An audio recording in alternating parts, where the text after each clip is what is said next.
It's just fantastic. Captain's Log, Subdate 210429.8. With Ensign Spoon AFK on language duty, I've turned my attention towards engineering and the efforts made to improve ship efficiency. We're going to start doing this by using crewman Bork as a power conduit. Welcome everyone to the exhibition of stupid people. Today we're going to be covering politics, music, and a furry with a trigger finger on copyright strikes. Grumble. Before we start that, I'm going to be streaming some murder fun time on Twitch tonight.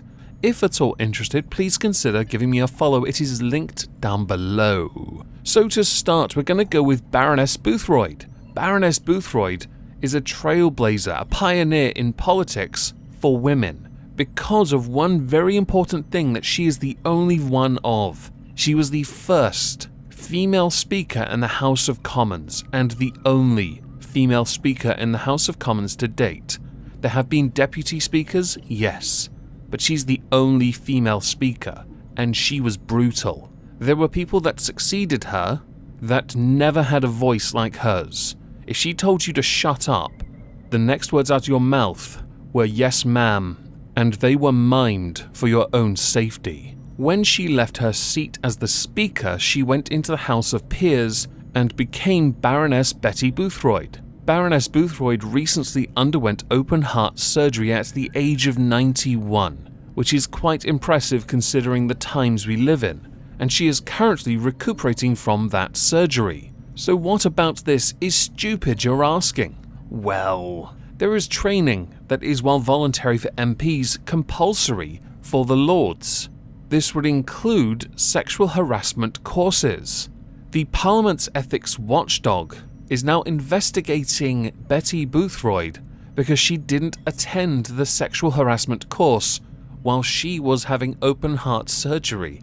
Now, while she is one of 60 peers currently under investigation by the Standards Commissioner for failing to attend the training session called Valuing Everyone, run by a controversial consultancy firm that uses giant blue condescending puppets, she might have a valid reason for why she was unable to attend. There is one other reason why Betty Boothroyd was unable to attend these mandatory courses, and that is, in March of 2020, due to her age, she was advised by two consultants to leave London and isolate at her home in the country. One of those consultants was a respiratory consultant. She was compromised because of what was happening in March of 2020, aka lockdown. She was considered highly vulnerable after all. It's really fascinating to me that even when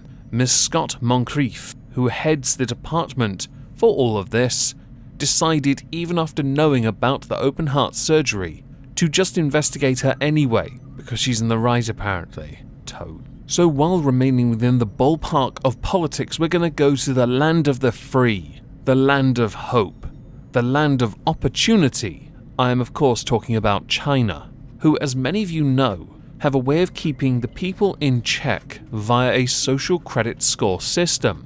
When you are more towards the negative, you lose freedoms and rights. This would include access to certain types of shops, certain types of leisure, the permission to leave the country, hang out with your friends, to own property, and the list really does go on. Unlike in many other countries, their constitution is you're not a citizen, although we call you as such. You are a subject of Winnie the Pooh.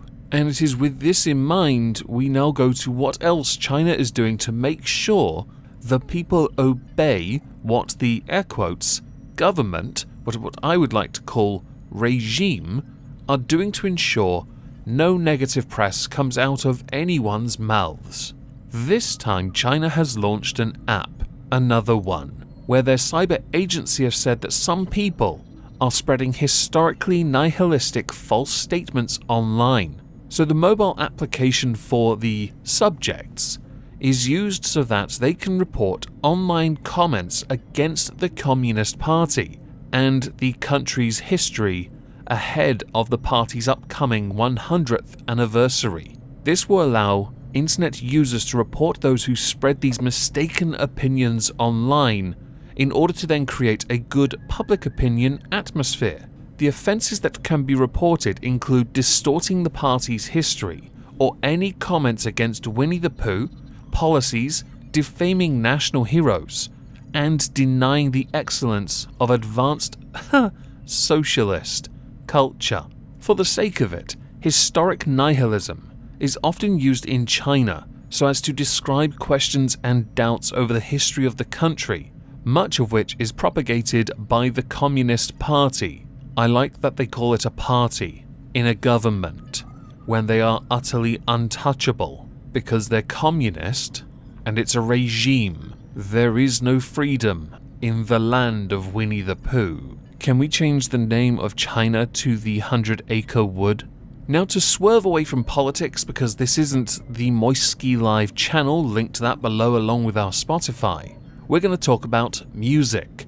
I'm certain many people here have a musical instrument of some kind. If you have a keyboard, chances are it's a Roland. If you have electric drums also, it could well be a Roland. There's a reason I've mentioned Roland. You see, last week, just after I published the last exhibition of stupid people, they did something stupid, and it's certainly now worth addressing. In June of 2020, Roland settled with the Competition and Markets Authority, or the CMA, because they were found to have restricted online discounting of its electronic drum kits between 2011 and 2018. This led to a settlement which in and of itself had a 20% settlement discount. This came after Roland admitted acting illegally, and because they cooperated with the CMA's investigation into Roland.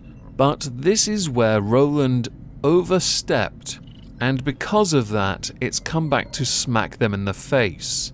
Things like that 20% settlement discount was in good faith, because they worked with the investigation and then they took it to the Competition Appeal Tribunal, because they believed the level of the fine, which they agreed themselves with the CMA, was too much.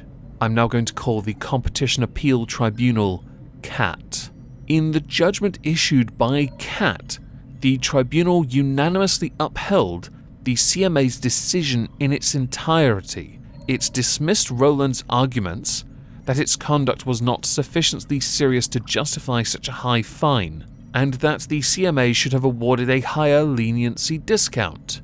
Along with this, the tribunal agreed with the CMA that by appealing against the CMA's decision, Roland had breached its bargain with the CMA to accept a lower fine in return for agreeing not to appeal. And because of this, Roland's fine has increased to just over £5 million, which is an increase of more than £1 million, because they lost the 20% settlement discount. F in the comments? There's some arrogance in there somewhere. I'm sure many of you can find it. Now to the final story, we're going to go to a tweet that I archived. It is no longer on the person's profile, but I did reach out to them for some clarification. MFer. This video is no longer available due to a copyright claim by Kiro the Wolf. If you don't know who Kiro the Wolf is, I highly recommend videos by Cecil McFly, and I believe you'll find it somewhere from Mr. Metica. These videos are very long, bring popcorn. They go into great detail about how one man has done a fantastic job pissing all over the furry fandom.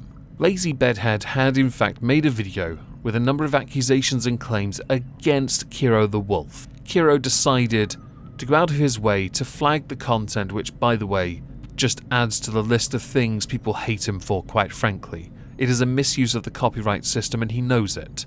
As I reached out to Lazy Bedhead via direct DM on Twitter, I got some clarification, much of which will be discussed on her YouTube channel soon, where she is going to share certain information I am not going to share here, because I think it right you get it straight from them and not from me. But she did confirm he did flag. She also confirmed that he had originally wanted a public apology for spreading false information, but that's not what they agreed on, thankfully. all of this will be followed up with. I just want to point at Kiro and say, oi, we do not misuse the copyright system, and we do not have our mods and what little supporters we have left stalk other creators just to make sure they toe the line. You absolute coward. You're a cretin, and you know it. And as I've shown no content of you in this video, it's just me talking about a name. I could be talking about anyone. But we both know I'm not. I'm explicitly addressing a coward that for some peculiar reason came back to YouTube when he really should leave. Now, as we're done, I'd like to know what you all think. Please do let me know in the comments down below, and please do subscribe to Lazy Bedhead and follow her on Twitter. If I don't see you on Twitch tonight, have a fantastic Thursday, and thank you all very much for listening.